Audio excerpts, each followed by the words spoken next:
继续来到南投鹿谷的永隆社区发展协会，伫今年拄啊成立的长照据点来举办着耶诞节的活动，请这个永隆幼稚园的小朋友做卡片送予长照据点的长辈时代，佮有耶诞老人来送礼物。耶诞快乐！耶！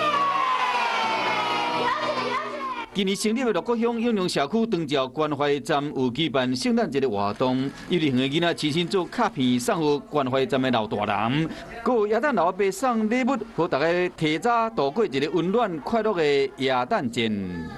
第一次的办理这个圣诞 party，